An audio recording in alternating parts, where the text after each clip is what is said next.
60 Minutes Rewind. Until Tulia, Texas became the site of one of the worst miscarriages of justice in recent memory, chances are you had never heard of the place and certainly had never heard of a man named Tom Coleman, an undercover narcotics officer who arrested 46 people, nearly all of them black, on charges of being cocaine dealers and sent many of them to prison for a total of 750 years. That was until the governor of Texas stepped in and pardoned them after a judge accused Tom Coleman of being a liar who falsified evidence, a thief, and a racist. So who is Tom Coleman? He's a former rodeo cowboy with a spotty record in law enforcement and no experience as an undercover narcotics agent. Nevertheless, he was hired by the local sheriff in 1998 to root out drug dealers in Tulia, a desolate farm town of some 5,000 people which has fallen on hard economic times. The money to hire Coleman came from the U.S. Department of Justice as part of a $500 million effort to fight the war on drugs in rural America. Coleman, posing as a menacing ex-convict with a taste for drugs, infiltrated Tulia's small black community, reporting to his bosses that he had bought more than a half a pound of cocaine during his 18-month investigation. There was a drug problem in Tulia, and there still is a drug. They're selling drugs right now. I guarantee you they are. Why'd I do it for 18 months? Because I hate dope dealers and I hate dope, period. That's it. Early one morning in 1999, Tom Coleman's efforts culminated in the arrest of 13% of Tulia's adult black population. They were rousted out of bed, paraded in front of local television cameras in handcuffs, many of them half-dressed, and charged with selling cocaine to Tom Coleman at various times over the course of his investigation. The town newspaper declared Tulia's streets cleared of garbage. The defendants know when it boils down to it, when it right boils down to it, they handed me the dope and I handed them the money. One of those arrested was 26-year-old Freddie Brookins, Jr., a former high school star athlete with no criminal record. He was sentenced to 20 years in prison. That wasn't an investigation. It was just a roundup. A West Texas roundup, that's all it was. 33-year-old Yule Bryant, a sales clerk, was charged with selling $160 worth of cocaine. I was getting dressed. When they knocked on the door, I was still in my boxers. They told me where I was going. I didn't need no clothes. Billy Wafer, a 45-year-old warehouse foreman, was charged with dealing 2.3 grams of cocaine to Tom Coleman. I guess they wanted to be on the map. They wanted to be on the map by arresting so many and making this the biggest drug bust that they ever had, whether it was done right or wrong. Why was nearly everyone you arrested black? I mean, there's some people say that you intentionally targeted the black community. No, I didn't intentionally target anyone in Tulia. It turned out that way. It's just where the road led me. It may be no coincidence that the road led Tom Coleman to the town's black community. It was well known that he had used racial slurs in front of his superior officers in Tulia. Everybody's making a big deal. Oh God, he said words like, oh, let's put him in an electric chair. Well, yeah, the word was bad back in the 20s, 30s, and 40s, and 50s, and 60s, and 70s. But now it's just a common slang, you know? Yeah, I mean, people, you can watch TV and hear that word, you know? It's a greeting. Coleman told me he used the N-word to fit in with blacks during his investigation and admits he also used it among his white friends. The word, yes, sir, I've used that word. I've used it a lot. Yeah, what's up? Is that a greeting you'd use with me? Oh, no, sir, not you. But it's okay to use it around other people? Yes, sir. You consider yourself to be a racist? No, sir.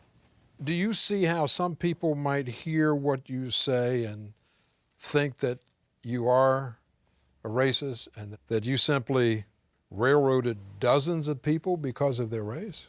That's been said, yes, sir. But that wasn't the case.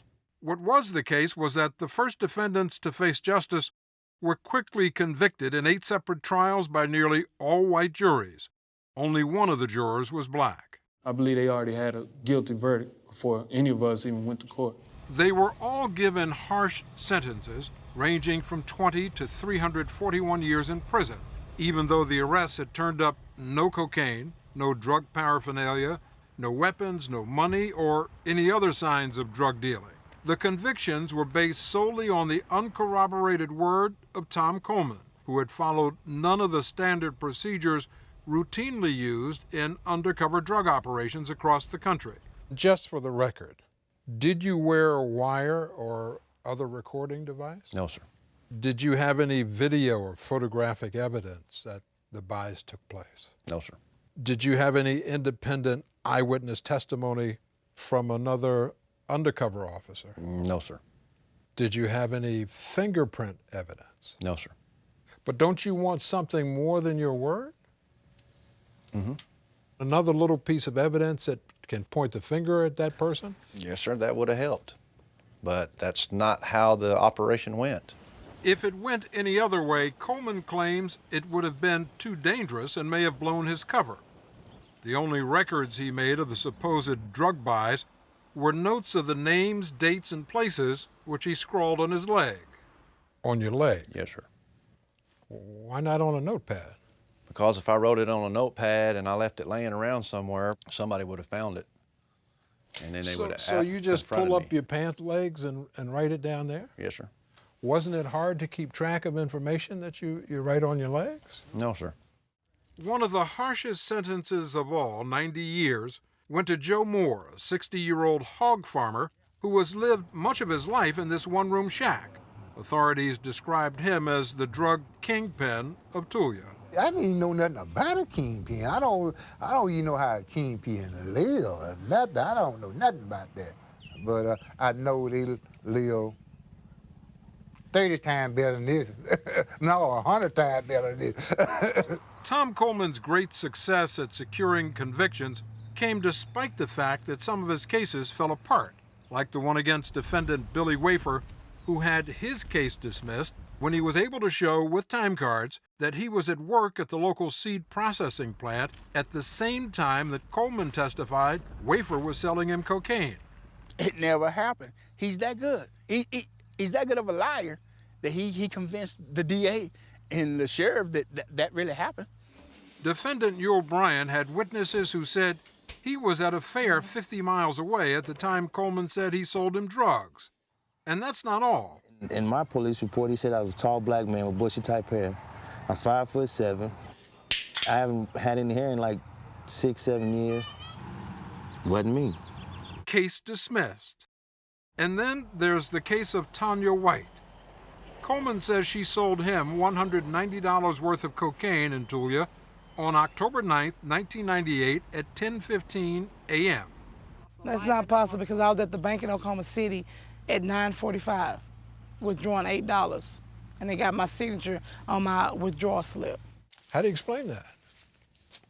Well, all I know is she was in Tulia selling me dope on that day. But how could she be at the bank cashing a check at the same time? If I wanted to, I could deposit a check in your bank account without you being there. No, but this has her signature on it, and it was an assisted transaction. So that means that she had to deal with the teller who was there. Mm-hmm. So this record is not good enough for you? No, it's not good enough for me. It was good enough to get the case against Tanya White dismissed. But her 3 siblings, Donny, Crimmy, and Kizzy, a young mother of 2, were not so fortunate. They had already been sentenced to a total of 99 years in prison. Elaine Jones, head of the NAACP Legal Defense Fund, spearheaded the effort to free the Tulia defendants. She says what happened there defies logic. How do 46 drug dealers function in a community of 5,000 people? What's the client base? The market isn't there. Who are 46 drug dealers selling drugs to? He insists to this day that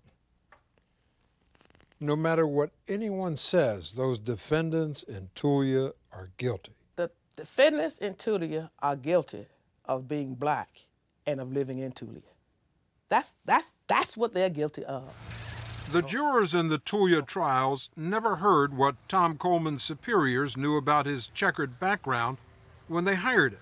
Police officers he had formerly worked for said he needed constant supervision and had possible mental problems, and that he had abruptly walked off a previous job, leaving behind $7,000 in unpaid debts, prompting the sheriff in that town to warn that Mr. Coleman should not be in law enforcement.